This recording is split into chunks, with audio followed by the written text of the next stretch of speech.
Почитувани, во наредниве минути кои што ги имаме на располагање, ќе останеме малку и подолго наверојатно. Ќе разговараме со господинот Стојко Стојков. Ево, повторно камерата ни пречи.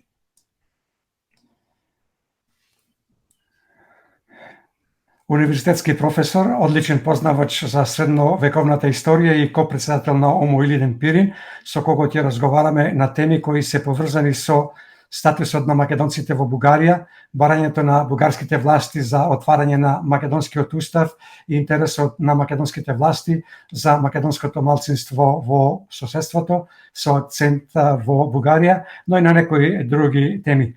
Во овие моменти го поканувам господинот Стојко Стојков да ни се приклучи во студиото на Македонски корени, кој што не чека во студиото. Веруваме дека се ќе биде ќе ни извини за овој проблем кој што ни се створи во текот на целата емисија. Господине Стојков, добро ви утро и добро ни дојдовте на Македонски корени.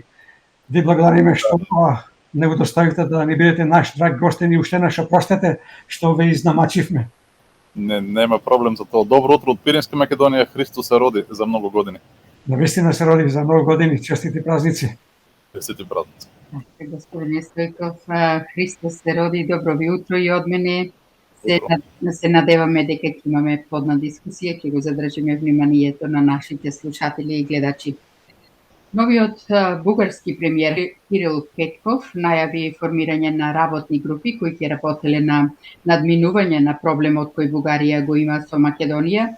Специјалниот заев преговарач господинот Пучковски изјави дека со прифаќањето на тој предлог сме покажале дека сме направиле сериозни подготовки и дека на повидок е симнување на бугарското вето, додавајќи дека до 15 јануари, додека се уште премиер е Зоран Заев, постои шанса да се исполни се она што било договорено, бидејќи Заев бил дополнителна гаранција за исполнување или имплементација на сето досега договорено, но и она што дополнително би го договориле.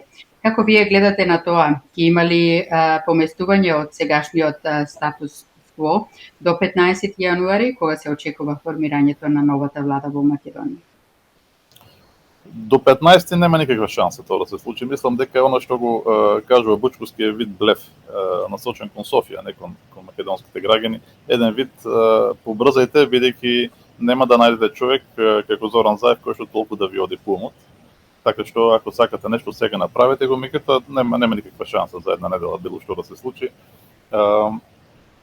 Позитивно е тоа што новата влада бугарска формира нови работни групи повеќе и мислам дека идејата е да се дефокусира прашањето од оние прашања кај што беше досега, а именно идентитетски и историски прашања кај што тоа не може да се помести, тоа е јасно. Проблемот на бугарската влада е без разлика што дел од неја има добра воля, што е тоа коалицијска влада во која што влегуваат партии кои што се крајно националистички. Тука е и партијата која што ја креира целата политика против македонското малцинство во Бугарија, тоа е социјалистичката партија, така што им биде многу тешко. Им биде многу тешко да со внатрешни сили било што да променат. Тие веќе најавија дека не ги менуват своите ставови наспроти Македонија. Мислам премиерот не би можел да каже било што друго во сегашна ситуација, бидејќи тоа би довело до паѓање на владата. Шансата доаѓа од надворешниот притисок. Република Бугарија под огромен притисок. Тие сами признаат дека никој не ја разбира нивната позиција, дека на некој начин тие застана на патот на европските и на НАТО интересите и Бугарија премногу мала земја за да може да пречи на тие интереси, да се дозволи таква политика. Видовме дека и Грција мораше да се повлече кога ја притисна посилно, а Бугарија ќе биде уште полесно да биде притисната. Така што има надеж во таа насока, но нема начин тоа да стане до 15 јануари. Мислам тоа е сосема нереалистично. Како ќе го протолкувате од една страна барањето на Бугарија, измислените бугари да влезат во уставот на Македонија, а од друга страна молкот од страна на оваа македонска влада за барање на реципроцитет, поточно македонците во Бугарија кои постојат и кои се реални и автохтони, а според потеклото се повеќе од 2 милиони, да влезат во бугарскиот устав? Видите, тук имаме, то прашање има две страни. Од бугарска страна тука имаме, тие веруваат во тоа што го прават и од нивна гледна точка тоа е не само окей, но и дури е многу малку. Зошто? Затоа што според нив македонци нема воопшто, по принцип никаде. И според тоа бугарите треба да влезат во уставот, само што би требало да влезат на прво место, не на последно. И дури би требало македонците да излезат во уставот, за да може работите да станат така како што бугарите веруваат дека треба да бидат.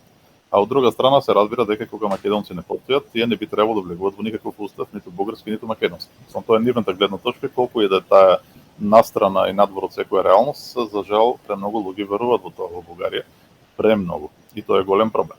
Од македонска страна проблемот е што македонската влада е исплашена.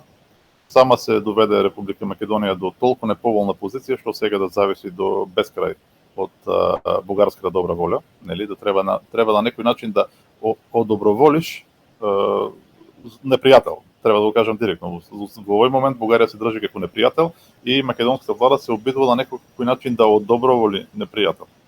Што е исклучително тешко и практично невозможно. Затоа јас сум кажувал многу пати, ако македонската влада не покаже кичма, ако македонската влада не покаже некое достоинство и да каже дека навистина има работи за кои што не може да се преговара, тоа прашање нема да може да се реши. Бидејќи бугарска страна ќе бара се повеќе и повеќе. Нема да се задоволи само со влегување во уставот. Тоа се смета за ситница во Бугарија.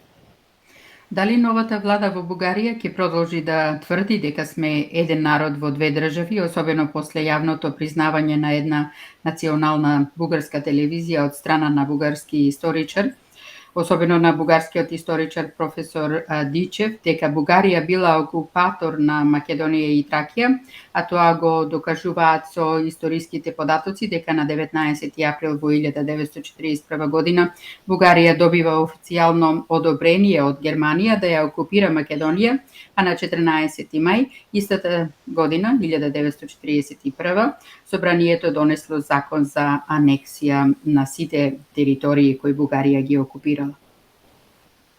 Со сигурност ќе продолжи. Значи, факт е, мислам секој еден историчар, дури јас тоа не ми е во фокус Втора светска војна, но тоа е многу добро познат факт дека Бугарија е окупатор. Мислам со бугарски документи може да се докаже, воените и не само воени сили испратени од Бугарија во Македонија официјално носат назив окупацијски корпус. Значи смешно е кога тие самите сметраат дека тоа е окупација, денес ќе тврдат дека не е. Тоа не е историско прашање, мислам, тоа е поскоро е националистички инает од страна на Софија. Меѓутоа нема да се смени, зошто? Затоа што генерално Бугарија доминираат истите тие убедувања за кои што ви кажав претходно. Република Бугарија падна во најлошата стапица да поверува на својата пропаганда. Премногу ги убеди обичните луѓе во Бугарија дека се македонско е бугарско, дека македонци нема, не може и да има, освен како бугари, и според тоа за нив ние не можеме да бидеме друго освен еден народ во две држави или во најкрајна степен на компромис од нивна гледна точка, да се признае дека дел од овие бугари, безкрајно измачени од непријателите на Бугарија, изгубиле својата бугарска свест, но продолжуваат да зборуваат на бугарски дијалект и да имат бугарска култура. Мислам, тоа е максимум на кој што тие се спремни да направат било каков компромис. И тоа само за Република Македонија. Бугарија со безумностите против Македонија, барајќи да се согласиме дека нашите татковци биле бугари, а со тоа и ние, досега не успеа во целост да го убеди светот. Имам впечаток дека сега оваа нова власт во Бугарија се освети дека сепак живееме во 21-виот век, а не во 18-тиот, па ја свртија страницата и почнаа да туркаат тезата дека тие ги бранеле европските верности кои Македонија наводно ги гази, мислејќи на човековите права, барајќи оправдување за нивното вето. Која е причината за ваквиот однос, односно пристап на Бугарија? Ќе успеат ли да го убедат светот во тоа или пак само го менуваат методот на безумноста, а цел да ја останува иста? Дали ваквиот став може би е поврзан со македонското малцинство во Бугарија и зошто толку многу им пречи постоењето на македонското малцинство? Тоа се толку многу прашања заедно. Би можел да се зборува до утре за тоа. Навистина Бугарија ја смени реториката, не целта, реториката ја смени затоа што никој не ја прифати. Не дека таа не успеа да го убеди светот, туку едноставно таа беше, сите нејзини аргументи беа отфрлени. Многу често и во Бугарија се признава дека таа нема никаква поддршка кај другите европски членки. Никој не ја разбира таа нејзина позиција. И сега кога сватија дека со ова не можат да поминат, се смени песната, демек работата не била за историја и идентитет, туку била наводно за човекови права. Зошто? Затоа што тоа би било разбирливо за европските партнери на Бугарија. Што е проблемот овде? Проблемот е што Бугарија не може да докаже дека има кршење на правата на бугарите во Македонија. Тоа е големиот проблем. Видите само една мала споредба. Ако некој од страна сака да провери каква е ситуацијата со правата на македонците во Бугарија и на бугарите во Македонија, тој многу лесно може да провери во редовните извештаи за човекови права што се подготвуваат од X меѓународни институции. Некои се годишни, некои се на 4 години, и имаме неколку институции во Страсбург такви, имаме и некои држави како Соединетите американски држави кои што ги исто така секоја година прават такви извештаи. Така што може да се провери за секоја земја прават такви извештаи и да се види какви нарушувања и дали воопшто има нарушување на правата на соодветната група во соодветната земја. И ако проверите за Бугарија, ви ќе видите дека ние присуствуваме практично во сите извештаи со нашите проблеми. Некаде повеќе, некаде помалку, меѓутоа присуствуваме насекаде. И тоа, за жал, секој следен извештај се повеќе, додека ако проверите истата ситуација за бугарите во Македонија, барем јас тоа што сум видел во последните извештаи на такви институции во Страсбург, како Комесарот за правата на човекот или други слични, бугарите дури не се спомнуваат во тие извештаи, што е многу добро за нив, бидејќи значи дека немат никакви сериозни кршења на правата. За жал, ние се спомнуваме многу често. Така што Бугарија нема како да аргументира дека се наводно кршени правата на бугарите. Затоа се има фатено за уставот. И секој пат кога зборуваат овде за демек нарушени се правата на бугарите во Македонија, тие секој пат се повикуваат на тоа дека не се во уставот. Нема што друго да кажат, бидејќи ниту едно право не е нарушено. Проблемот е што тоа не е право да бидеш во уставот. Тоа е привилегија. Нема меѓународна одредба за човековите права, било од системот на Обединетите нации, било во системот на Советот на Европа, каде што се кажува дека било кое малцинство има право да биде спомнато во уставот. Тако право не постои. И затоа мислам тие немат што друго да направат. Вие видовте за спорот со историските комисии како што се случи. Македонија предложи да влезе трета страна, Бугарија одби.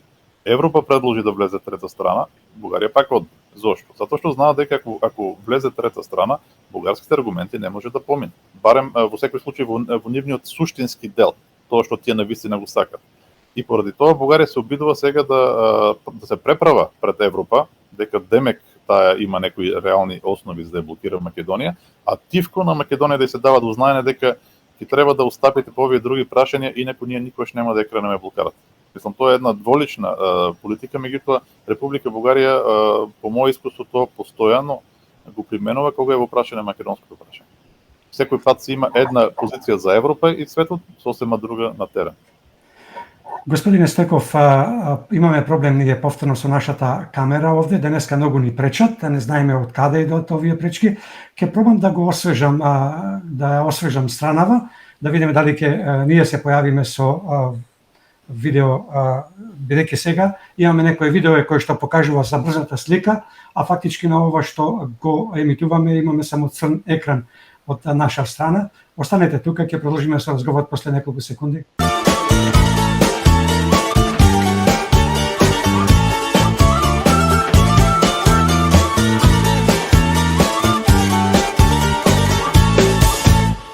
Девојченце црноко, што ме милно погледнуваш,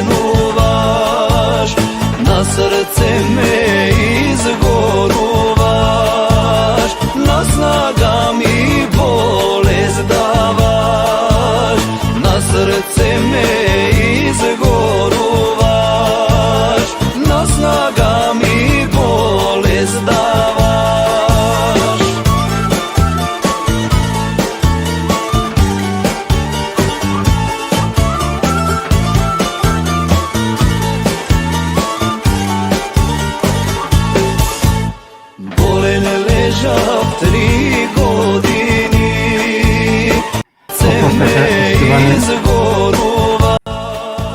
Што се исклучиме повторно се почуваме, само да видиме дали сега ќе се слушаме.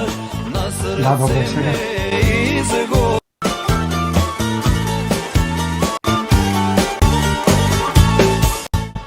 Болен лежав 3 години, 3 постели си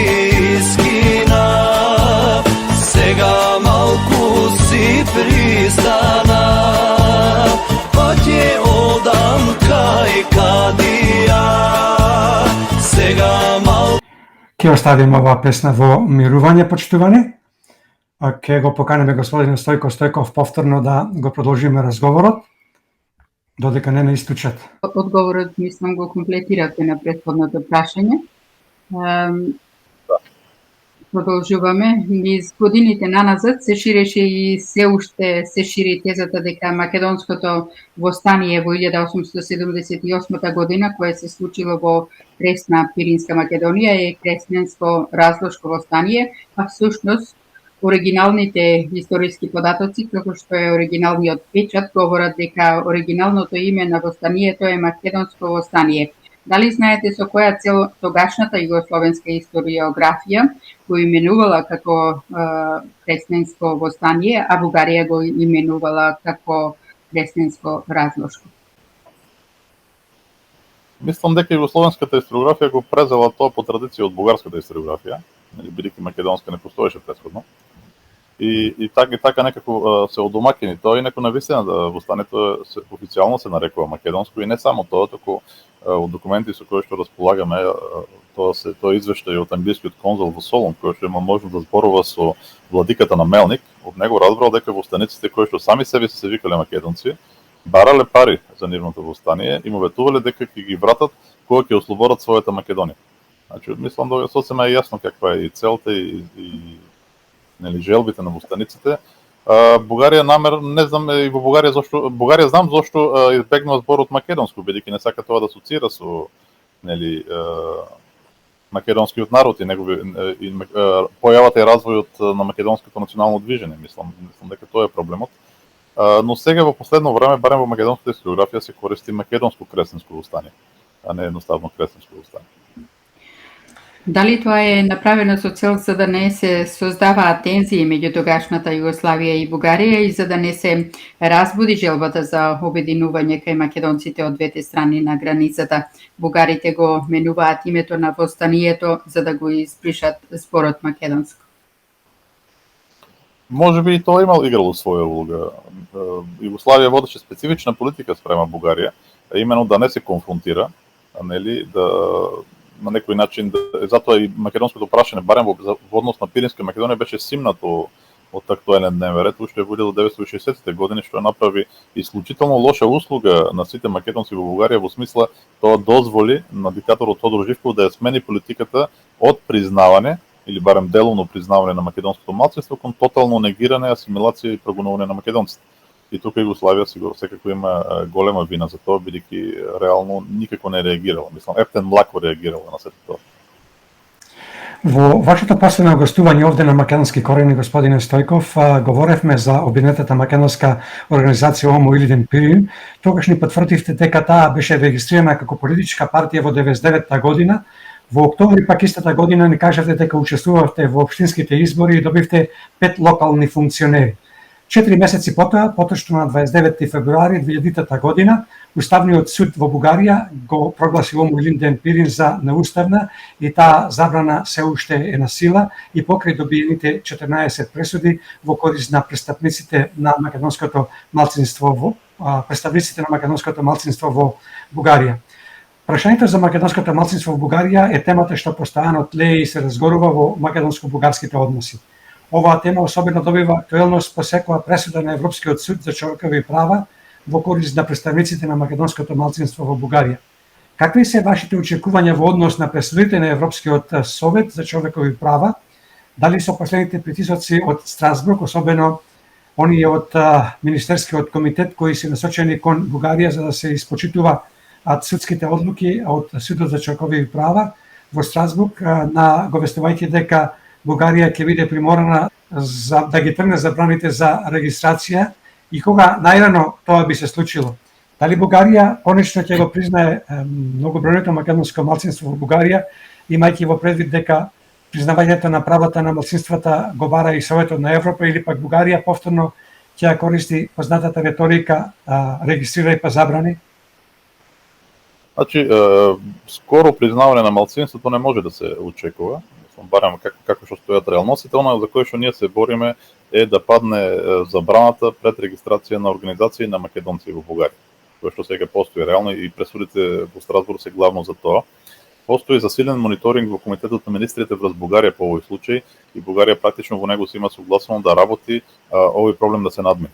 Мислам, сосема јасно ја кажано на Бугарија дека не може да користи како изговор да не регистрира македонски организации само затоа што тие сметат дека има македонско малцинство. Бидејќи тоа е основниот аргумент кој што се користи. Ако тврдите дека има македонско малцинство и сакате да работите за неговите интереси, права на неговите припадници и така натаму, тогаш тоа автоматски се третира како сепаратизам, како насочено против единството на бугарската нација и антидржавна дејност и антиуставна, и затоа не смете да имате организација. Мислам, тоа е многу пати осудено во Страсбург и Комитетот на министрите јасно и укажа на Бугарија дека ова треба да прекине. Не смее тоа повеќе да продолжи. Република Бугарија се обидува да примени старата тактика да одложува, да имитира дејност како навидом нешто прави, ама да ја остава да продолжи да прави тоа што си правел. Тоа меѓутоа не помина и сега сме на една подруга етапа во ова борба во Комитетот на министрите и на повидок е дека ова блокада пред регистрација на македонски организации ќе падне. Но тоа нема да значи автоматско признавање на македонско малцинство. Република Бугарија ќе продолжи многу упорно ќе биде по тој повод. Обратете внимание дека сите барања што ги има кон Македонија на еден или друг начин се поврзани со македонското малцинство. Не само она баране директно Македонија, не само да не поддржува, туку да каже дека нема македонско малцинство, тоа е многу важно за Бугарија, нели? Туку и останатите. Мислам во нејзиниот меморандум беше јасно кажано дека говорите што се зборуваат во Македонија се зборуваат и во дел од Бугарија, тоа е Пиринска Македонија. И затоа Бугарија не може да прифати дека тоа е посебен јазик, затоа што ако е посебен јазик, тогаш има основа да се бара малцинство на јазична основа. Мислам, тоа Бугарија никако не сака да го прифати. Исто така и со историските прашања. Зошто инсистира Бугарија дека дури од 1944 година никако не можело да има македонска нација, затоа што ако имало претходно, тогаш ќе има и во Пиринска Македонија. Мислам, тоа биле заедно. И сега сите прашања на еден или друг начин тангират македонското малцинство во Бугарија и тука борбата ќе биде навистина тешка. Господине Стојков, ако тргнеме од фактот дека почитувањето на малцинските права е демократски меѓународен стандард, кој треба да биде вграден во внатрешното уредување на секоја земја што се изјаснува за демократска, особено ако таа земја е членка на Европската унија, во тој случај произлегува, но и логично би било дека на македонското малцинство во Бугарија му припаѓаат сите права според стандардите на меѓународното право, но очигледно е дека не е така. Каде го гледате проблемот? Зошто тоа не е така? Дали само во бугарската власт или во македонската власт? Добивате ли некаква помош од страна на македонската влада во борба за остварување на тие права или имате впечаток дека македонската влада или македонските влади се имаат откажано од македонците во Пиринскиот дел на Македонија? Знаете, за да се откажете од нешто, треба прво да сте држеле за тоа нешто.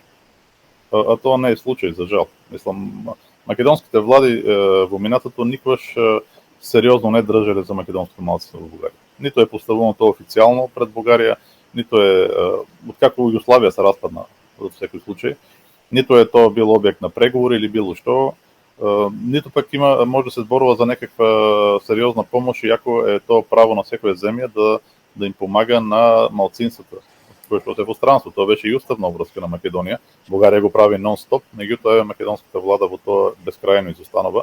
Не дека ние како партија бараме, ние сме партија, ние не бараме таква поддршка, меѓутоа има многу организации македонски овде и би требало тие да добиват нели поддршка од македонската влада како што прави бугарската за бугарите.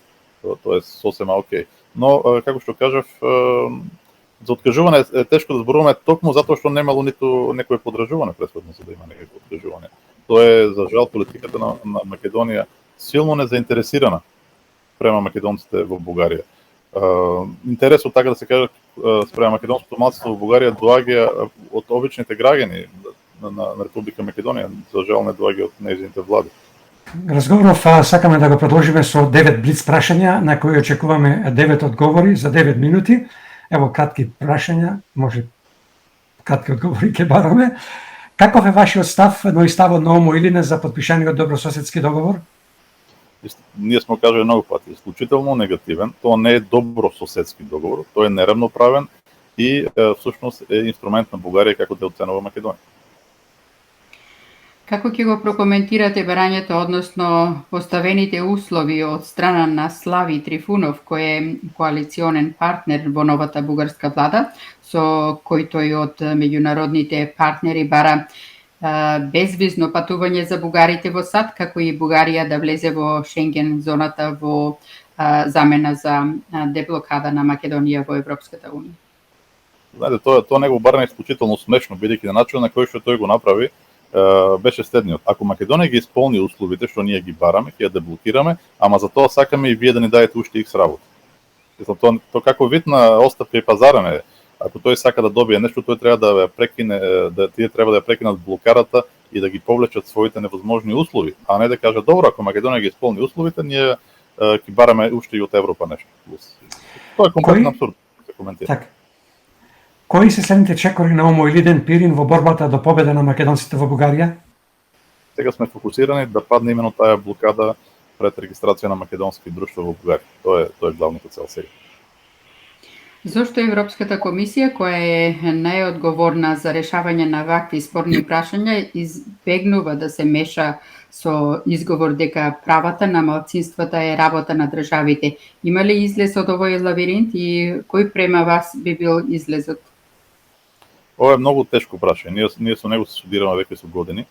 Многу тешко е да се одговори. Проблемот е што Европа не е држава во вистински смисла на збор. Така што тоа е малце како собор на племиња и секој водач на племе треба да каже да. И огромен дел од работите се оставени во раците на државите, а додека централната власт има многу мали ингеренции. Има надеж по линија на прашањето за недискриминација и некои нови работи кои што се примија од Европскиот парламент и кои што дават надеж дека може би ќе се отвори врата на тоа поле, но честно да ви кажам, не знам што да кажам. Пред неколку недели излезе еден руски документарен филм кој потврдува дека потеклото на всеславенската азбука и на светите браќа Кирил и Методи е од Македонија. Дали со ова се симна маските на Бугарија и се разобличија лагите и фалсификатите, особено после одлуката која ја донесе бугарскиот парламент дека азбуката била бугарска, како и Свети Кирил и Свети Методи? Дали конечно бугарскиот народ ќе се разбуди и ќе се освести дека со децении нивните политичари и историчари ги лажеле и се уште ги лажат и го лажат сопствениот народ, но и светот во врска со Македонија и македонците? Видите, прашањето за Свети Кирил и Методи и нивната мисија е сосема јасно во историјата. Немаше ништо контроверзно во овој филм.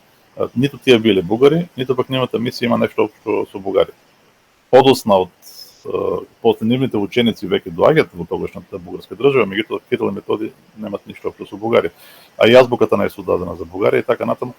Но проблемот е што во Бугарија тоа се верува. Во Бугарија се верува дека Свети Кирил и Методи се бугари и дека тие се што го правеле за бугарите. Тоа е комплетен нонсенс. Меѓутоа тука тоа се верува. И дали ќе смени нешто? Не, напротив, тоа се прими како руска провокација против Бугарија и во иста смисла се искажа и бугарскиот премиер. Така што нема да има промена. Треба многу можеби да како да ви кажам, со два збора, ако светот обрати внимание на овие прашања историски овде и почне да ги истражува, многу такви лаги брзо ќе изгаснат. Меѓутоа, бидејќи ние сме задна бара на Европа и историски и секако никој не обраќа внимание и тоа дава шанса на секој да се зборува што си сака и тоа ќе продолжи во Бугарија, зборува што си сака. Господине Стојков, кога би биле на позиција да говорите во име на сите македонци од диаспората, вклучувајќи ги македонците во Бугарија, Грција и Албанија, како ќе го објасните чувството дека сте заборавени од страна на македонската влада или власти? Од името на сите македонци надвор од Република Македонија не би смеел да зборувам, но може да кажам како се чувстват нашите членови овде. И чувството е на исклучително голем револт, гнев, се чувстват предадени, се чувстват бескрајно разочарани. Мислам, тоа е. И но уште полошо од тоа, би кажала дека веќе сме навикнати и почнуваме да навикнуваме. Тоа е уште полошо според мене. Не би требало да воопшто да стигнуваме до ситуација да не се случува такво нешто, а уште повеќе па да навикнеме на тоа нешто. Имајќи предвид дека почитувањето на малцинските права е демократски меѓународен стандард, кој треба да биде вграден во внатрешното уредување на секоја земја што се изјаснува за демократска, особено ако и членка на Европската унија? Дали со прогласувањето на Омо Илиден Пирин за неуставна, Бугарија директно го прекрши правото на слобода на здружување и правото на слобода од дискриминација? Апсолутно. И во потврда на тоа има пресуда од Судот за човекови права во Страсбург кој што го констатира тоа, дека правото на здружување е нарушено со ова пресуда. Каков е вашиот став во врска на барањата во последните 3-4 години од страна на Бугарија, Македонија јавно да се откаже од постоењето на македонското малцинство во Бугарија? Ами, проблемот е што македонското малцинство постои, а Бугарија сака тоа да не постои. И веќе 60 години многу систематски работи на тоа, да го уништи, да го нема тоа малцинство. Меѓутоа не успева до крај да го постигне и сега многу сака да ја натера Македонија таа и јавно не само да се откаже да го поддржува тоа малцинство, затоа што таа реално и него нито поддржувала, меѓутоа и Македонија јавно да и се придружи на Бугарија да каже дека такво малцинство не постои, никош не постоело и не може да постои. Целта е да се уништи духот на македонците овде, најпосле белки тие се откажат од Македонија, од својата самосвест, од идентитет, постоење и така натаму, Бугарија да ја постигне таа толку света за неја цел да ги уништи македонците како малцинство и како идентитет во Бугарија. Многу често владата на СДСМ слушаме дека Македонија нема право да се меша кога станува збор за правата на македонското малцинство во Бугарија. Дали према меѓународните закони тоа е точно или пак Македонија има не само право, туку и обврска тоа да го прави? Значи тоа е, како да кажем, обид да се оправдат затоа што не смеа да го направат тоа што би требало да го направат. Реалноста е дека правата на човекот во тој дел и малцинските права не се внатрешно прашање на државите. Тоа е меѓународно прашање и секој може да се меша по овие работи, секој може да се застапува, а Македонија уште повеќе бидејќи таа е уште позаинтересирана и да не забораваме дека имаше и уставна обврска за тоа, уставна обврска што не беше исполнувана воопшто.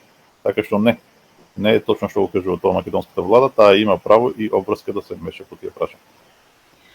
Благодариме за учеството во Македонски корени, господине Стојков. Опростите што ве задржавме малку подолго од предвиденото. Верувам причини задоволство кај нашите слушатели вашето учество. Со желба за се најубаво до вас во новата 2022 година. Среќни божикни празници. Уживајте го остатокот од викендов. Пријатно до слушање и до видување повторно овде на Македонски корени. Благодарам јас за можноста и за таа средба што ја направивме. Се надевам јас дека на вашите слушатели им се допаднало, им се бидело содржајно тоа што го зборувавме. Да, токму така од коментарите кои што ги гледаме, тоа е 100% така, дори предлагаат новата власт да контактира со вас и да прима некои совети од вас. Македонска влада, мислам. Пријатно, довидување, среќни божикни празници. Исто и на вас, се најдобро. Довидување.